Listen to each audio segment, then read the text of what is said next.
Welcome back to the channel, Warhammer Man Studios. I'm Warhammer Man, and as you can see, I've got a little bit of the Zone Mortalis tiles laid out here with the pattern we did. I still haven't messed with it again yet. I have been very busy with everything, especially with the holidays coming up. But I just kind of threw it down on the table and kind of built up like a little backdrop building with some of the Dark Uprising terrain.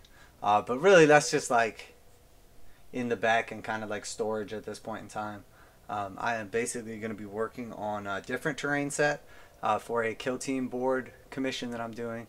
And I already cut everything out and cleaned it up. And I'm just going to be basically going through and building it all now. You know, it's really important, especially if there's any new people out there, that you really do take the time to go through and clean all the mold lines. It's definitely obnoxious, especially with like, you know, when you're doing this much stuff right here, but it is totally worth it in the end because you're going to get like those perfect fits between everything. And in the end, like, you're just going to get an exponentially better quality final product because everything's going to fit together like perfectly how it's supposed to, rather than just having like all these awkward spots where it doesn't quite fit right. Type deal going on.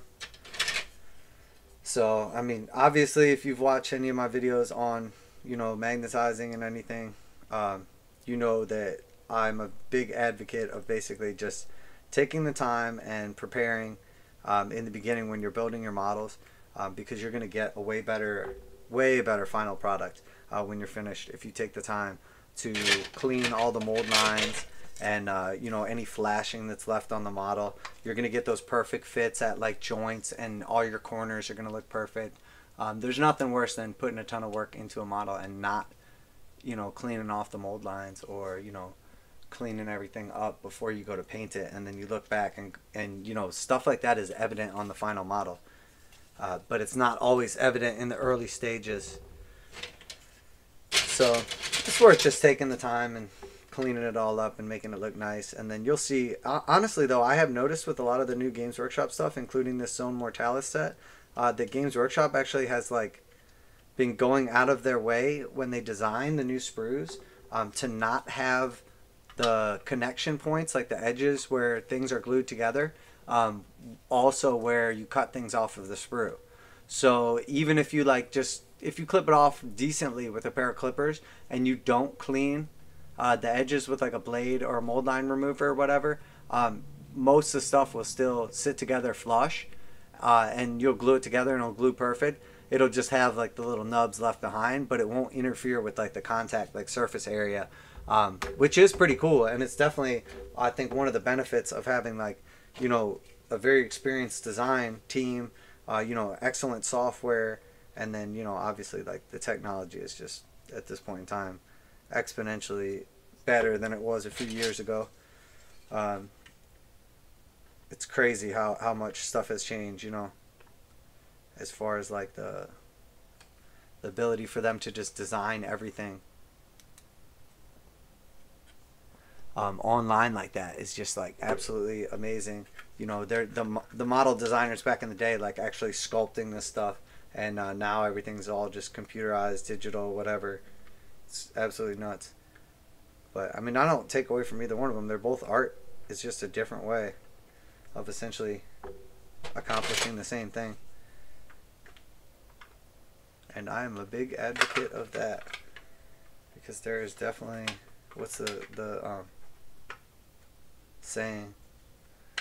I'm not particularly fond of cats, but I mean literally, I'm not against them or anything, but it's like there's more than one way to skin a cat, and that's a good saying. But it's kind of messed up when you really think about it. That's kind of like weird. But I mean, if you take it literally versus figuratively. So, all right. Oh man, these things are so funny because like you got to put just enough pressure on this thing while you're building it, so like everything's lined up perfectly. But then it's like if you squeeze it just a little too hard, it like crumples down, and then you got to start all over, and you're like glued to it. So I figure, honestly, like I don't think I'll do the videos where I'm just letting it like kind of air out a little bit by moving around. I don't think I'll do any videos where I am like, or as many videos where I'm cutting stuff out and cleaning mold lines and stuff, because it makes like obnoxious like scratching noises and stuff like that. And you know, I don't think probably like people enjoy that as much as opposed to something like this. You know, essentially where like all I did was just prepped everything before I come on camera. Well, I actually did it yesterday, but you know, and then I can come on camera and essentially not have, you know, have an overall better quality video, still building everything. And you know, you see the quality of the fit, and then I'm gonna, you know, you'll get to see the whole process with this set. This is going to be, you know, we did obviously like the rust effect recently. If you've watched any of the videos on the Zone Mortalis metal, there's a lot of metal in this set that we're building right now for a Kill Team custom board commission for a client. And there's a lot of metal on this, but we're doing a completely different effect. We'll do some of the same weathering in the end, but we're going to get a completely different effect than what we went with like the rust effect. This will be sort of like a washed out, like outdoor sort of like environment, you know, maybe like a kind of like an outdoor like colony, or maybe like mining colony or something like that, or like space station, kind of like settlement area on, you know, an alien planet, as opposed to like, you know, your Necromunda's like the Underhive, rusty and crusty. Actually, I don't know, maybe the planet's like crusty. I think like Planet Crust. Get one of those bad boys on there too. Yeah, I'm really a big fan of this stuff, honestly. Like, I never really got any of, I kind of have this stuff, like, organized in a big, like, bin, too. So the pieces are, like, kind of by their counterparts. So I didn't have to dig quite as much. But please excuse me, because I will have to do some.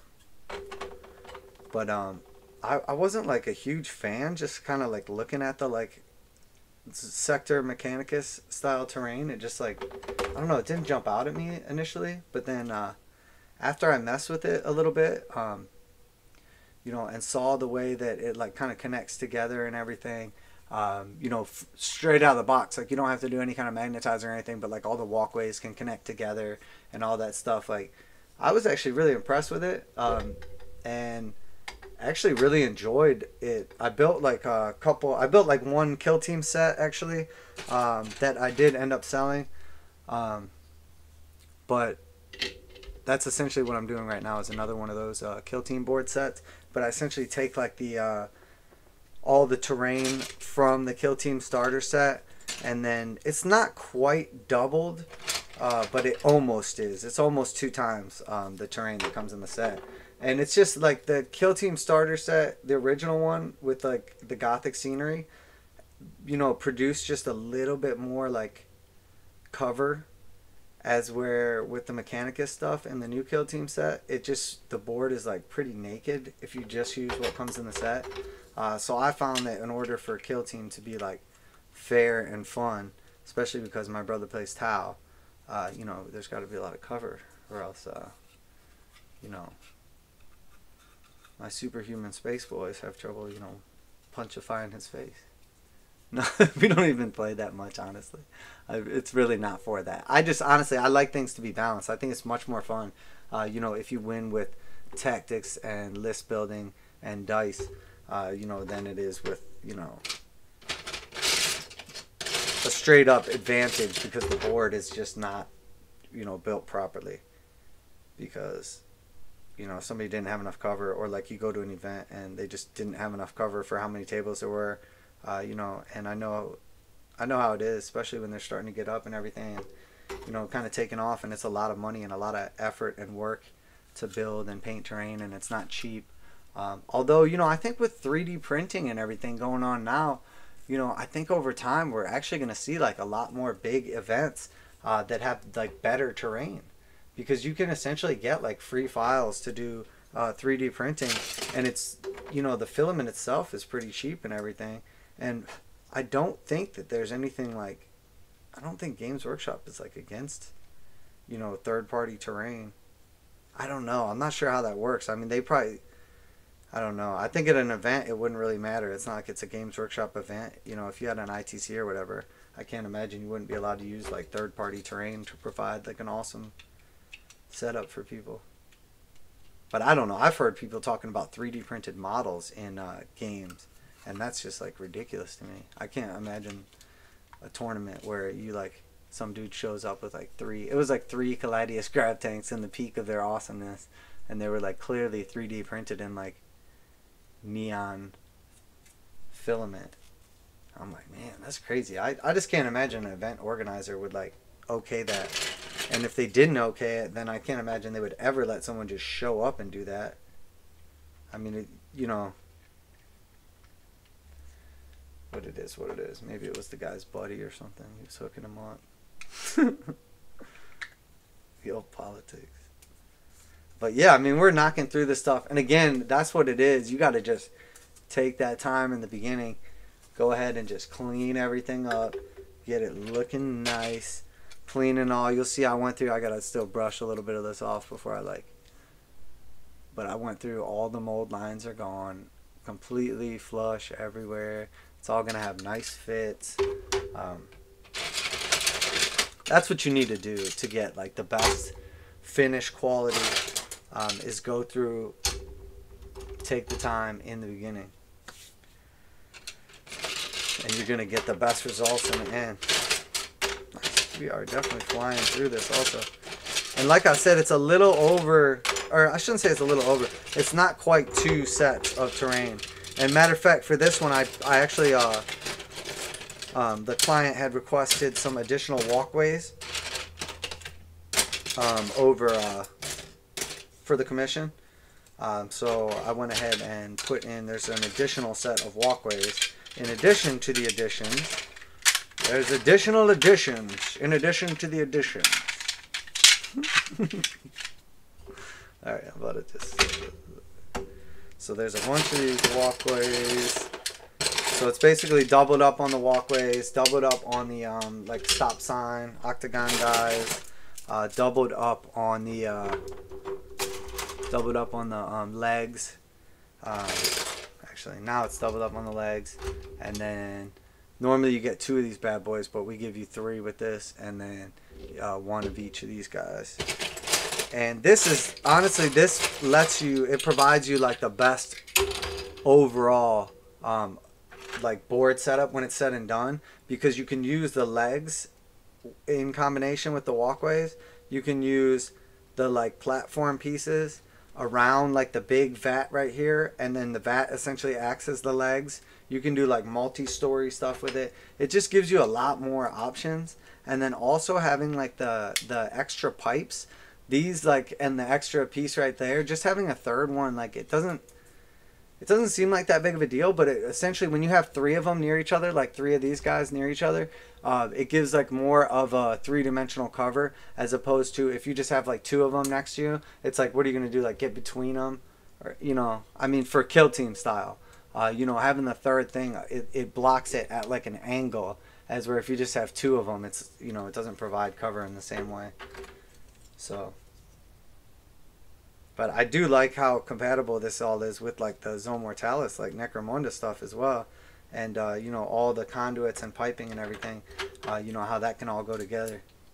I'm definitely a big fan of it.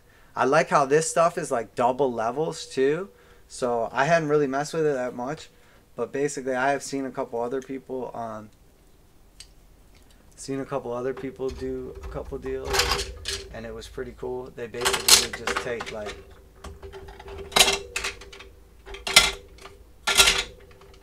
one of these guys, and then you're essentially gonna put it. Let me get some of this. Oh, domino! But that's basically the exact height that you need for it to line up like that.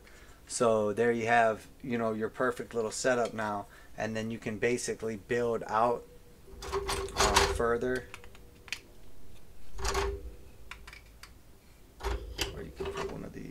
But you could basically just build out your spot on top of any of your terrain or anything like that, and it's all the correct height now. to interact, and it's